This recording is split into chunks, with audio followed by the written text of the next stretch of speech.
In this video, I'm going to show you how to create these wavy, glitchy text effects using dithering. And of course, I'm going to be using Dither Boy to show you how to do that. I'm also going to use Photoshop and After Effects for this, but because Dither Boy is a standalone application, if you prefer things like Affinity or DaVinci Resolve or other stuff like that, you will be able to get by just finding this tutorial, because most of the work we're doing is like pretty simple stuff in Photoshop and After Effects. You also don't need After Effects because I'm going to show still image and I'm going to show animated version as well. So I've got everything ready to start showing you how this works. But if you are new here or if you are unfamiliar with Dither Boy, this is a fully standalone software that we've been working on since February. Well, we've been working on for a year now, but it's been out since February and we've been updating it regularly. It's a one-time purchase app and we've added loads of new features to enable effects like this that I'm going to show in this video. Already a bunch more tutorials and videos and online stuff about Dither Boy, so I'll just leave all that linked below the video, and if you want to go find out more and then come back here later, that's fine. So I've got Dither Boy open here, but we are going to start in Photoshop, and I've got this pre-made document here as well. All this is just a text layer in Dharma Gothic, which is free, I think, on Adobe fonts. And then I've stretched that out and I've done it in separate layers just so you can see. I've added a gradient overlay, then I've added an inner glow, and then I've added bevel and emboss. I might actually, if you go into Dither Boy and click on extras, come here to the Discord, I might just put this PSD file in here so you can mess with this yourself if you want to. But so the gradient I've got here is just a dark gray to black, nothing like fancy here, and you can turn up or down the opacity as much as you want, and you can mess with the angle as much as you want. When we get actually into Dither Boy, you will sort of understand, you'll be able to see straight away what this gradient's doing. Obviously, dithering reacts to luminosity. So when you've got this subtle faded change in luminosity, that means that the dithering where the grey is will be different in density to the dithering where the black is, which means that because this is moving from grey to black, you will have some interesting patterns emerge between these two colour values when we get into Dither Boy. So it's really the same principle for all of these. Inner glow, again, it just creates like some change in luminance. If you look just where the inner glow activates, it's not that we actually want it to glow or anything, it's that we want interesting luminance sort of changes here. Same with bevel and emboss. I'm not actually trying to make it look embossed. It just creates, again, just some more movement here in the luminance on the text. So right now you're just taking my word for it that that's what will happen, but you feel free to write whatever and come into layer styles and just start adding something to make it a little bit more interesting. Don't go for anything crazy. And if you're in other software, gradients and inner shadow, inner glow, this kind of thing works fine. You don't have to do like anything overly complex. Like something like this would be fine. Anyway, I've got Dither Boy open here, so I'm just going to drag in my text asset that I just created, and then I'm going to go to style and come all the way down into the glitch effects and click on waveform. So straight away it looks awful. So we're going to lower the scale down to 1 or 2 and then start upping the wave density a little bit so you can start reading the text. And you can load a color palette if you want to. Probably not going to be using depth very much in this, but if you wanted to just go to like 3 depth so that you've got like a background color, primary color for your waves, and then a secondary color for your waves, then you can do that. But essentially just mess with the contrast, midtones, highlights, depth and luminance threshold until you've got something that just isolates the text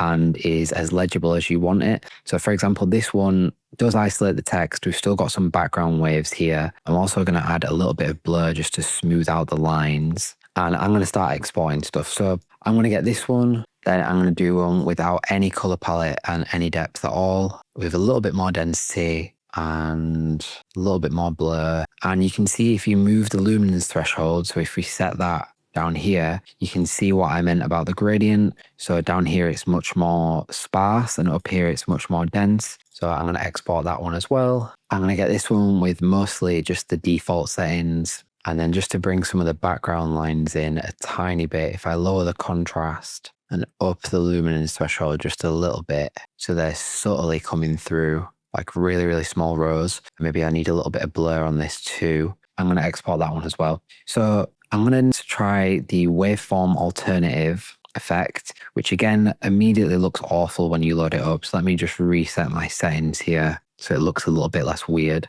And if I up the modulation blend, straight away you can see the text coming through. That looks really cool. Obviously, if you go too far, I spoke about this in other videos before, so you'll see the pattern here starts looking insane. So that's because we've got interpolation basically. So if you zoom in on this part of the artwork here, you can see this like barcodey type pixelized, pixely, whatever you want to call it, pattern, where you've got these hard lines through the text that sort of show the shifting in the waves. This is actually going to line up directly onto changes in luminance. If you viewed this gradient like in a lower fidelity, it wouldn't look smooth. So anyway, that's what these lines will line up with. They'll all correspond to some change in luminance. But basically, the interpolation means that if we zoom out, you eventually end up with a pattern that looks nothing like what we just zoomed into. So that is just because the amount of pixels that are needed to represent that pattern that we just zoomed into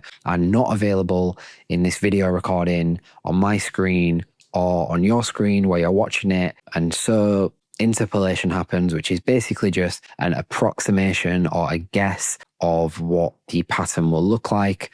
And in this case, it just sort of vomits out black and white lines. If we added more depth, or if it was an image, then this wouldn't be like any, when I say an image, if it was just a photograph, no dithering at all, then this wouldn't be as much of a problem, but just becomes more apparent with dithering. So don't worry, you've not done anything wrong, and there's no bug here or anything like that. It is just a feature basically of modern software. But anyway, modulation blend looks like the control here to mess with. So for me, that's a kind of a nice sweet spot. So I'm going to grab this export as well. And just so you know, when I export, I'm just doing file and export because I'm going to be saving these and putting them in thumbnails, and I want the actual files. But if you want to, you can go to file, export, and just export to clipboard. And then when you come into Photoshop, if you are only working in Photoshop, then you can just paste in there and you don't have to like actually save them on your computer. Yeah, if you want to do it a little bit quicker than I am. I'm just going to try and get some variations with the alternative waveform method as well. So up in the contrast,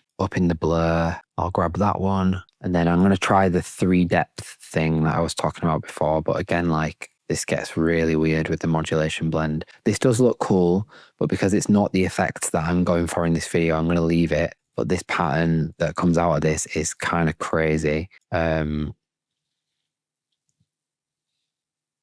this does look cool, but it's just not what we're going for this video. This looks like, this is an actual representation of what the interpolation looked like before. So maybe I'll do something with this eventually, but yeah, I don't need that for this video. Very cool effect though. Anyway, I think that's all I will get out of the waveform alternative. So the other ones to try that are in this same genre of effect, the modulated dithers. So modulated diffuse Y, if I remove the palette and up the scale a little bit, you can get some similar stuff here. Again, it's not exactly the effect that I'm going for in this video, so I'm probably not going to save anything from here, but maybe it'll suit sort of what you're going for, or you'll get something out of it if you follow the rest of the steps here. Ordered modulation, these are straight lines. If you follow with this effect, you might get some like matrixy stuff at the end. So I probably will save one of these. Just like isolate the text from the background a little bit, leave a couple of lines, maybe just these ones like between, you can see. Hopefully that's still legible though when I export, so maybe I'll take out a little bit of the lines. All I'm doing here is messing with the contrast really.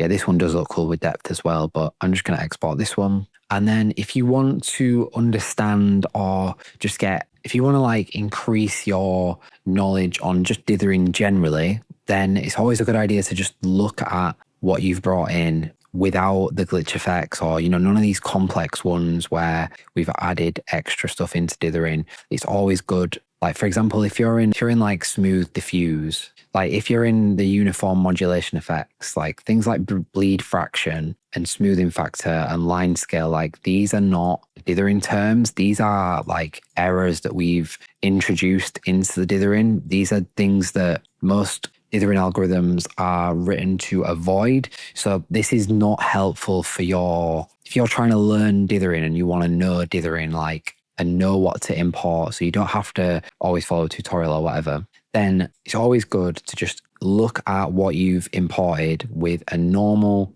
error diffusion like Floyd Steinberg or an ordered dither like Bayer ordered. So I'm going to just load Floyd Steinberg, and if you just lower the scale down, not too far, but I'm going to go like 3 and just reset all the rest of the controls here. No depth, just keep it to depth, no blur, just all default stuff. You should now, or will, be able to see how we have ended up here. So I told you about the gradient and the inner shadow, the bevel and emboss and stuff like that. And it comes through. So here, look at the top of this character, well, top of all the characters, the diffusion moves from black to white where the background is. And that is literally what we did. That is the gradient we set up. That's translated exactly as I said it would, exactly as I expected it to. I'm aware that when I make these tutorials, or when I think of an idea for a tutorial and I just show it like in a simple way, sometimes you might not realize like why we've done something or why something works, how it works, but you can follow this all the way through. So here, I'll zoom in even more so it's clear. This section here is the bevel and emboss. Then here on the left side of the character, this is the inner shadow. Then these dots here that are coming through all the way down in the same pattern, all the way down the letter, and they get more dense and more dense until they turn nearly completely white. So at this point, it's like 50-50 black and white pixels almost. That is the gradient. And you can even see here, sort of at the bottom of this cutout section, this pattern here is very similar to the patterns that appear at the top of the characters. And that's because that is the bevel and emboss coming through. So you'll see that everywhere here on all these letters. Dithering is predictable and understandable as long as you're not using one of our crazy algorithms, like I said, with all these like bleed fraction and all this stuff. It still does follow the same rules. Like there will still be patterns you can recognize and stuff in a dither like this.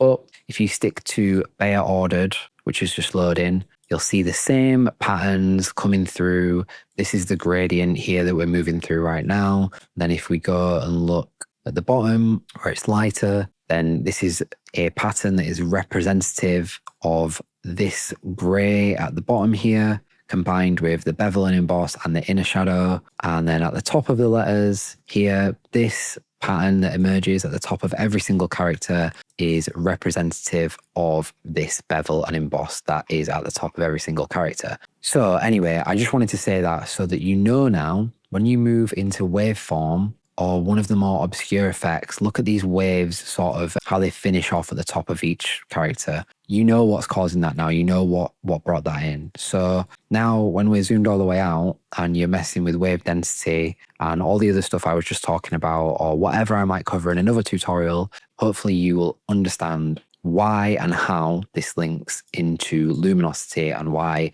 understanding the luminosity of whatever you bring in to Dither Boy or any dithering application, you'll be able to know what it's going to look like before you even get in here. And that way you can then start doing stupid, crazy stuff like bleed fraction or waveform, or some of the more stupid ones like displace contour, which will take a second to load, or the sine wave modulation and stuff like that. So just wanted to add that bit in here. I'm mostly done now with the dithering section of this. I'm just going to leave waveform open in case I need to come back to it while I'm doing the rest of this. And I'm just going to minimize this for now. And I'm just going to save and close my Photoshop document, because this is the section of the video where I will load up After Effects. If you are not interested in animating this effect, if you're not interested in doing a video version of this effect, then you can skip forward. I will try and remember to leave a timestamp either in the comments or on screen for you to skip to for when we're done in After Effects. But the After Effects section of this video starts now, and it is not mandatory, you don't need it. Okay, so loading up After Effects. And I've just got to fix my layout as always when I make these videos, because I work on an ultra wide monitor and so I never use everything in After Effects like docked into one. But now all the Photoshop people have left, After Effects is way better than Photoshop. But anyway, so now I've fixed my UI. I'm just going to drag in the original asset that we created in Photoshop into After Effects and create a new composition with it. You just do that by dragging and dropping. Don't need to do anything fancy here, and it will create a new composition named after whatever you named the file. And all we're going to do here is add some animation that influences the luminosity of the image further. So obviously the gradient, the bevel, the inner glow and stuff we added, they're all static, they're all still. So yeah, we're just going to add in some turbulent noise. I've covered this before, so new adjustment layer, go to a window and make sure you've got effects and presets ticked. Then in the search bar, just type in turb, bring in a turbulent noise, and you can set up the noise, the fractal, all that stuff however you want. All you need to do is come down here to the timeline and change the blend mode to overlay, and then with Alt held down on your keyboard, click on this stopwatch next to evolution and you will get up this expression control. Is that the right term? It's been a while since I've used After Effects, but here you can just type the best After Effects expression ever, which is wiggle, followed by an open bracket, and then you are going to type one number for the frequency and one number for the amplitude. Frequency is how frequent is this going to wiggle. Amplitude is how far is this going to wiggle. So because we're doing evolution here and that has a 360-degree dial, then your frequency and amplitude can be up to 360. So if I do 1 as the frequency and 360 as the amplitude, I believe it's per second. Again, my After Effects knowledge is a little bit rusty this year, but that means once per second it will wiggle somewhere between what it's set at and 360. So that way, if you skip around this video now, if you drag your playhead, you'll see the turbulent noise is jumping around and now it's influencing the luminosity in the text here. If you don't want something as drastic as that, you can, if you hide that and make another new adjustment layer and just drag on something a little bit more basic, like a curves layer in color correction. And then in the curves layer, if you just move up or down the curve, or if you just add some contrasting somehow here or a change to the luminosity, basically, however you want, just draw something here and then open up the transform section. Again, with Alt clicked on your keyboard, click on the stopwatch next to opacity, and then you can just add a wiggle to the opacity here. So if I go wiggle 100, now it's just going to wiggle the opacity of this curve adjustment that you've added, which means that at varying points along the timeline here, the luminosity will change because the opacity of this change you've made in curves is jumping around and it's wiggling. So given everything I just explained about luminosity, hopefully it'll make sense what this will do to our dithering now. So I'm just quickly going to export these now through Adobe Media Encoder, and then I'll come back in a second. Your Adobe Media Encoder settings, people might, if you're really into video and stuff, I'm sorry, but I don't think they really matter because we're dithering it anyway, so I don't think it matters. But just don't go for anything really low bit rate. Default settings will probably be fine. If you just go to match source, high bit rate, probably fine for this. Okay, so I exported both of those and now I'm going to close After Effects. So I'm done here and I don't need to save it because that was really, really basic. So now if we come back into Dither Boy and we just go to File, Video and Import Video. I've covered video in other videos. I've covered video in other tutorials is a nicer way to say that. So if you want to get like a basic overview of how video works in Dither Boy, it might be better for you to watch one of the videos that I made about video, because I'm just going to go through the same process that I did before, but on the video files in this video. I'm not going to cover video from the ground up. Hopefully that made sense because I'm saying the word video a lot. But yeah, so I'm just going to import these. And if I just turn off the dither now, you'll see this one is the curves one I did. So if I go waveform and turn up my density a bit, turn down the scale, go for something like this, probably lower contrast as well. And then I'll go File, Video, Export Video. In fact, I'm just going to go in settings and quickly turn off lossless because I don't want an MKV file for this. I just want an MP4. So I'm going to go export video and it'll begin processing frames. Now, the good news is here, if you're watching this and thinking, man, I wish Dither Boy had better video support or better video controls, then the good news is I'm not going to tell you specifics or I'm not going to promise anything, but we're working on it and the video stuff will get better in Dither Boy. Just while I'm doing these, it's worth saying that I did spend like all of 2024 making After Effects videos, and I probably knew After Effects a lot better at the end of 2024 than I do right now in September 2025. But most of the feedback I got at the time was just that people wanted still image effects and Photoshop effects and stuff like that. So the reason that this, when it came out, Dither Boy, the reason it started as just in image software is because I really did not think my audience, or I didn't think people really cared about doing videos much. So anyway, I've done the curves one. I'm now going to do the turbulent noise one. So again, if I turn off the dither, you can see the turbulent noise here. And I'm just going to go, for this one, I'll do the waveform alternative and I'll just turn up the modulation blend to 6. Turn down the contrast a little bit, not too much. And I'll go ahead and export that. But yeah, basically just genuinely did not expect people to ask for video. So now you've all asked me for it a lot. We're working on it and it will improve. We just improved it in version 4.3. So yeah, we've got a plan and video improvements are in the works. So I'll just wait for this to export and then we'll get on with the rest of the effects. Okay, so now I've got a bunch of JPEGs that I exported from the still image section of this video. Welcome back, people who did not want the After Effects part or the animation part of this. And I've also got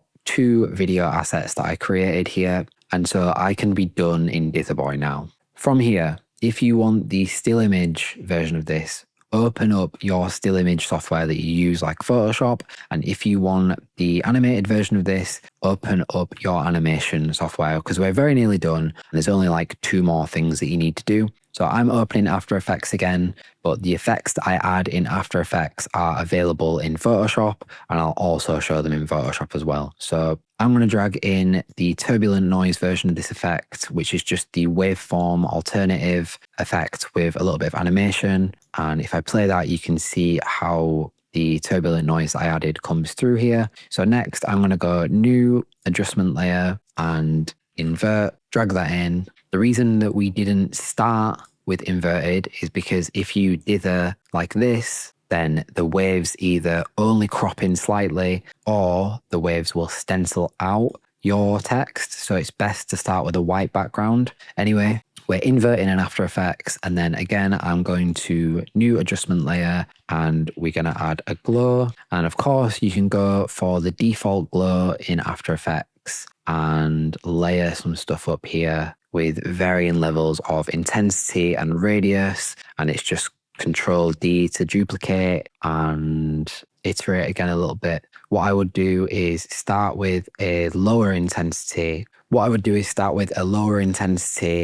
radius and high threshold. And then for the second iteration, lower the threshold and up the radius a little bit until you sort of find a sweet spot here. And then you can do another iteration with a very, very high threshold and like a very low radius and lower intensity to finish it off. Also, if you go down to the base layer, you can just add a Gaussian blur for like 1 or 2 pixels. So if I go 2 here, it'll make the glow a little bit smoother. And if you go new, solid layer, pick a color like red, press OK, pull that down to above your invert, change the blend mode to color, and you can start moving that around if you want to sort of inject the color before or after certain glows. Just make sure you don't insert it before your invert, otherwise the color will also get inverted. And of course, if you would like to put your glow effect on steroids, you can use one of my favorite After Effects plugins called Deep Glow, which just makes glow a lot easier and you probably won't have to spend time doing any layering or anything like that. And you can even tint it here as well. I'm not trying to advertise this plugin. I don't get any money from this plugin, but it's very cool and I like it. And yeah, so now when we've now set that up, whatever method you use, obviously it's fully animated. And if I play it in this video, my recording might skip. So I will come back and export this in a moment and show you it. But because we have just done this with adjustment layers and we've not placed all the effects other than the Gaussian blur on our actual footage, you can now just drag in the other versions of this that you dithered in Dither Boy and just place them on top of your footage and just get other versions of this that way. So here is one of the frames. This looks so cool from the one I did where I animated the curves, which yeah, looks insanely cool. And you can continue, save this, go back to Dither Boy, change your text that you set up in Photoshop.